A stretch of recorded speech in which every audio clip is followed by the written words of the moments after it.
Today, we're going to be making a healthier shepherd's pie. So we all know the traditional shepherd's pie with the ground beef.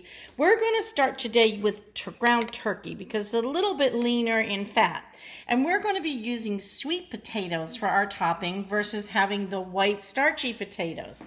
Some of the other ingredients that are going to go into this are some green pepper and onion, and these French style green beans, just a can of green beans. And we're going to get in a little bit of brown sugar, some cheese, some garlic, a little bit of butter, and then these spices right here: turmeric, cumin, chipotle, and paprika. First thing we need to do is get these sweet potatoes into some water and get them boiling. So we're going to peel them, and then we are going to cut them and get them cooking. So we want them to be soft and pliable. So let's go ahead and get started with that. First thing I like to do is just wash them a little bit before I peel them. So we're just going to wash them just a little bit, and we're going to make sure that we can cut those into small pieces. But we're going to peel them and then I like to peel them right into the sink. And look at this one's got some bad bruising on it, but we're not going to worry about that. We're just going to keep going, and we'll cut those pieces out. So here you can see we've got our sweet potatoes into a pot of water that has been salted, just a little bit of salt, not too much. And we're going to just let these cook until they get soft. Now, once you start boiling them, we're going to turn them down. Right now we have them on a very high heat. However, once they start boiling, we can turn them down to a medium heat. And then at that point, we may cover them just to help them cook a little bit better. Next up, we need to get our other ingredients started. So let's go ahead and do that while we wait for these to cook.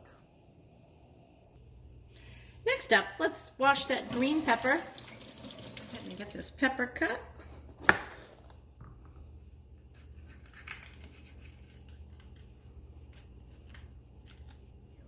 Again, we don't have to be professional chefs. We're home cooks, right?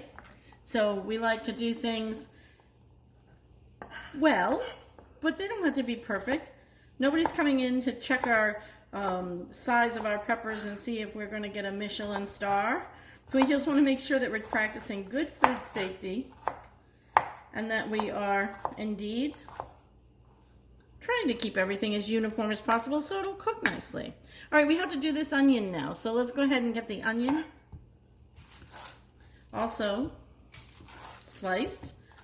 Again, just going to discard all that stuff into the sink.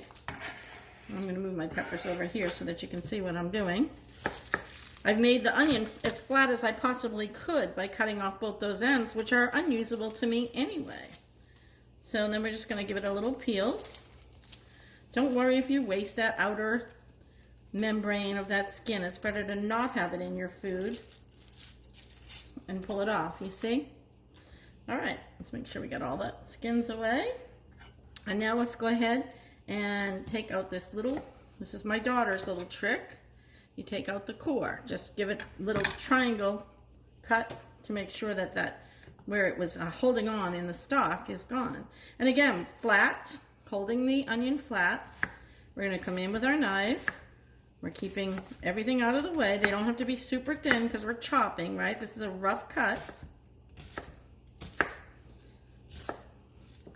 This is all going to be cooked down just for flavor. And again, I got a little onion skin on my finger. Another good reason to prep right near your sink because you can rinse that so that doesn't end up in the food. Not that it would hurt you, it's just nobody wants to eat onion skin. It's just not pleasant. All right, we just rough chop the onions because in this household, we don't mind if we get a little piece of onion because that's actually flavorful. If you're trying to hide the onions from your kids or somebody in the household who's not a big onion fan, then you would go ahead and you would chop a little bit finer. What we're going to do next is get all of this, onions and peppers, into a frying pan with some olive oil. So let's go ahead and get that started and we'll show you that. Waiting on our meat to brown, let's give a check on our potatoes and just give them a little poke with a fork and see how they're coming. They're starting to get nice and soft, which is what we want. That's good. So you can see when I press into them, yeah, I would say those only need another minute or so. So that's going to work out timing-wise fantastic. As you can see, our meat still has a little bit of pink in it, so we're not going to put everything in, but we are going to go ahead and get that brown sugar in because we can. And I think our potatoes are done, so let's go ahead and strain these potatoes. Once the steam stops coming out of them, then we can put them into a bowl and mash them with a little bit of butter and salt and pepper. Once we're confident that we have no more pink left in our pan with the turkey, we can go ahead and add in the tomato paste and the 1/4 cup of water. There's our tomato paste, and here's our 1/4 cup of water.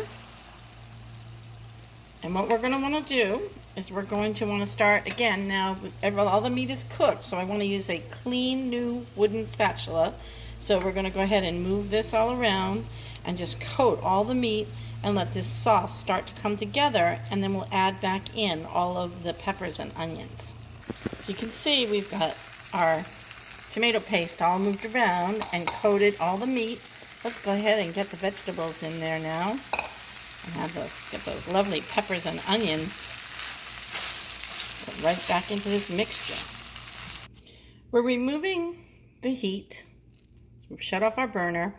And at this time, I like to take a little taste so that I understand what we're up against. Do I need to add any salt? Is it too spicy? Is it anything that needs adjustment? Now would be the time.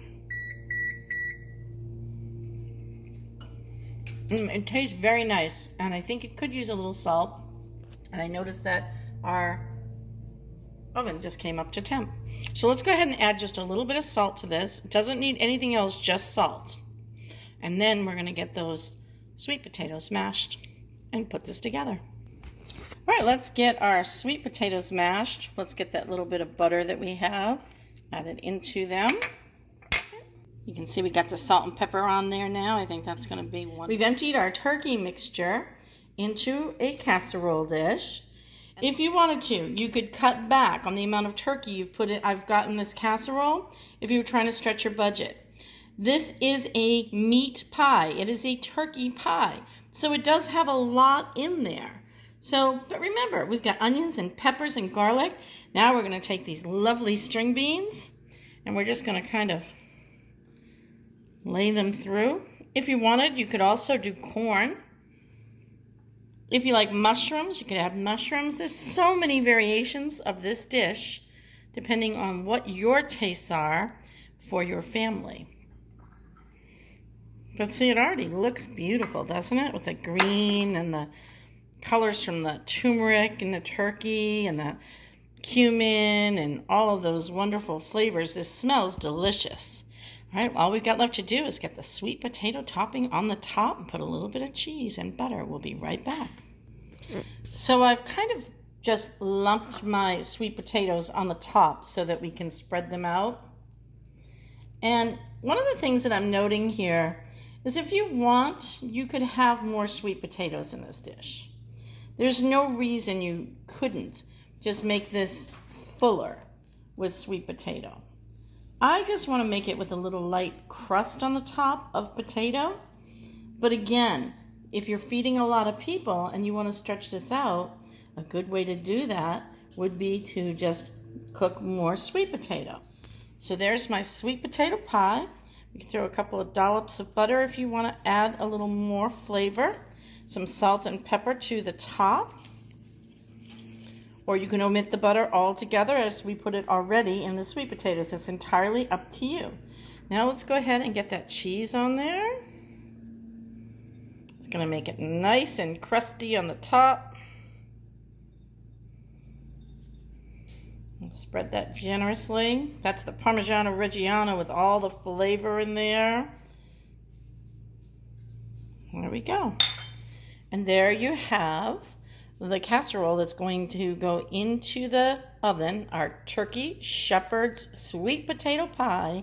It'll go in the oven for 1 hour. We'll start it covered and we'll finish it. So here is our finished pie. Now let's go ahead and put some onto a plate so you can kind of see it plated.